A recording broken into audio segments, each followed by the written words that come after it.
You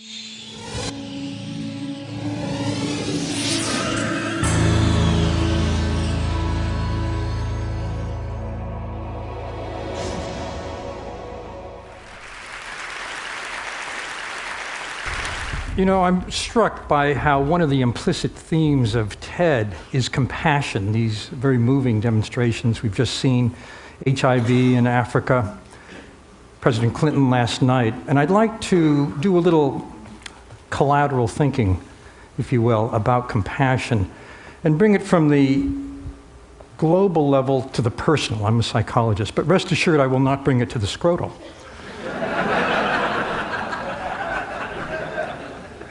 There was a very important study done a while ago at Princeton Theological Seminary that speaks to why it is that when all of us have so many opportunities to help, we do sometimes and we don't other times. A group of divinity students at the Princeton Theological Seminary were told that they were going to give a practice sermon, and they were each given a sermon topic. Half of those students were given as a topic the parable of the Good Samaritan, the man who stopped the stranger to help the stranger in need by the side of the road. Half were given random Bible topics. Then one by one, they're told they had to go to another building and give their sermon. As they went from the first building to the second, each of them passed a man who was bent over and moaning, clearly in need. The question is, did they stop to help? The more interesting question is, did it matter they were contemplating the parable of the Good Samaritan? Answer, no, not at all. What turned out to determine whether someone would stop and help a stranger in need was how much of a hurry they thought they were in. Were they feeling they were late? Or were they absorbed in what they're going to talk about? And this is, I think, the predicament of our lives, that we don't take every opportunity to help because our focus is in the wrong direction. There's a new field in brain science, social neuroscience, that studies the circuitry in two people's brains that activates while they interact. And the new thinking about compassion from social neuroscience is that our default wiring is to help. That is to say, if we attend to the other person, we automatically empathize, we automatically feel with them. They're these newly identified neurons, mirror neurons, that act like a neural Wi-Fi, activating in our brain exactly the areas activated in theirs. We feel with automatically. And if that person is in need, if that person is suffering, we're automatically prepared to help. At least that's the argument.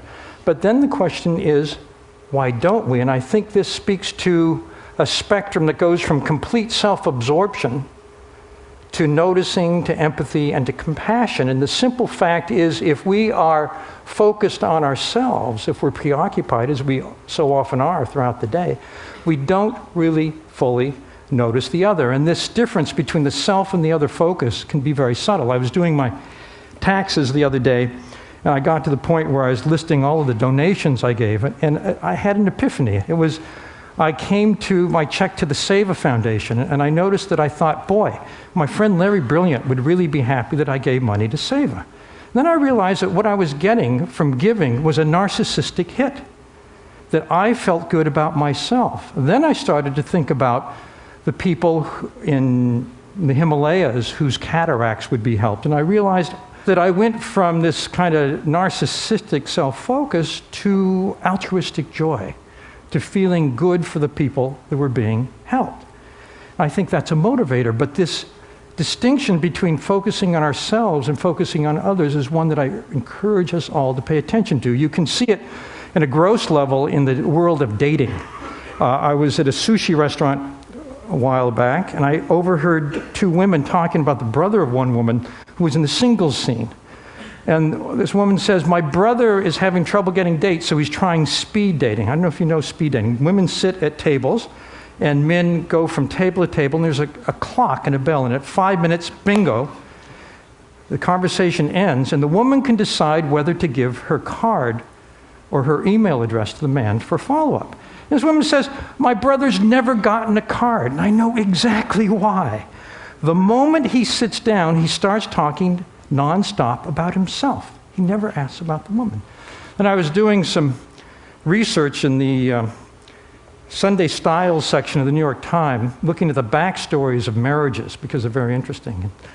I came to the marriage of Alice Charney Epstein, and she said that when she was in the dating scene, she had a simple test she put people to. The test was, from the moment they got together, how long it'd take the guy to ask her a question with the word "you" in it. And apparently Epstein aced the test, therefore the article. Now, this is it's a little test I encourage you to try out at a party. Here at TED, there's great opportunities. The Harvard Business Review recently had an article called "The Human Moment" about how to make real contact with a person at work. And they said, well, the fundamental thing you have to do is turn off your BlackBerry, close your laptop, end your daydream, and pay full attention to the person. There is a newly coined word in the English language for the moment when the person we're with whips out their BlackBerry or answers that cell phone, and all of a sudden we don't exist. The word is pizzled. It's a combination of puzzled and pissed off. I think it's quite apt. It's our empathy, it's our tuning in, which separates us from Machiavellians or sociopaths. I have a brother-in-law who's an expert on horror and terror. He wrote the annotated Dracula, the essential Frankenstein. He was trained as a Chaucer scholar, but he was born in Transylvania, and I think it affected him a little bit. At any rate, at one point, my brother-in-law, Leonard, decided to write a book about a serial killer. This is a man who terrorized the very vicinity we're in many years ago. He was known as the Santa Cruz Strangler, and before he was arrested, he had murdered his grandparents, his mother, and 5 co-eds at UC Santa Cruz. So my brother-in-law goes to interview this killer, and he realizes when he meets him that this guy is absolutely terrifying. For one thing, he's almost 7 feet tall. But that's not the most terrifying thing about him. The scariest thing is that his IQ is 160, certified genius. But there is zero correlation between IQ and emotional empathy, feeling with the other person. They're controlled by different parts of the brain. So at one point, my brother-in-law gets up the courage to ask the one question he really wants to know the answer to, and that is, how could you have done it? Didn't you feel any pity for your victims? These were very intimate murders. He strangled his victims. And the strangler says very matter-of-factly, oh no, if I had felt their distress, I could not have done it. I had to turn that part of me off. I had to turn that part of me off. And I think that that is very troubling. And in a sense, I've been reflecting on turning that part of us off. When we focus on ourselves in any activity, we do turn that part of ourselves off if there's another person. Think about going shopping. Think about the possibilities of a compassionate consumerism. Right now, as Bill McDonough has pointed out, the objects that we buy and use have hidden consequences. We're all unwitting victims of a collective blind spot. We don't notice and don't notice that we don't notice the toxic molecules emitted by a carpet or by the fabric on the seats, or we don't know if that fabric is a technological or manufacturing nutrient that can be reused, or does it just end up in a landfill? In other words, we're oblivious to the ecological and public health and social and economic justice consequences of the things we buy and use. In a sense, the room itself is the elephant in the room, but we don't see it. And we've become victims of a system that points us elsewhere. Consider this, there's a wonderful book called Stuff, the Everyday Life, the Hidden Life of Everyday Objects. And it talks about the backstory of something like a t-shirt, and it talks about where the cotton was grown and the fertilizers that were used and the consequences of the soil of that fertilizer. And it mentions, for instance, that cotton is very resistant to textile dye. About 60% washes off into wastewater. And it's well known by epidemiologists that kids who live near textile works tend to have high rates of leukemia. There's a company, Bennett and Company, that supplies Polo.com, Victoria's Secret.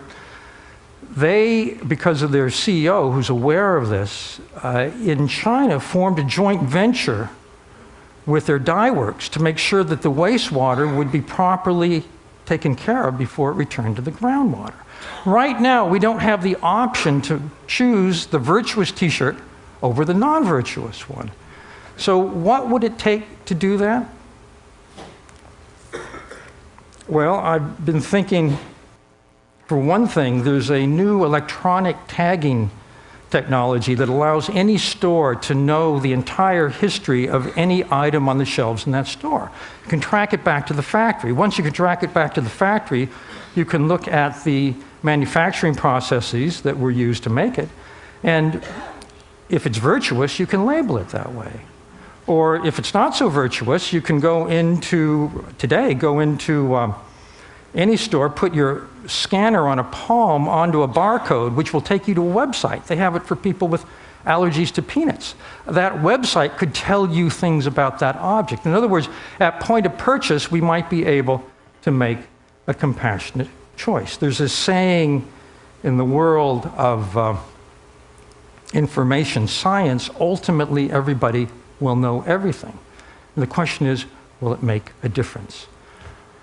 Some time ago, when I was working for the New York Times, it was in the 80s, I did an article on what was then a new problem in New York. It was homeless people on the streets.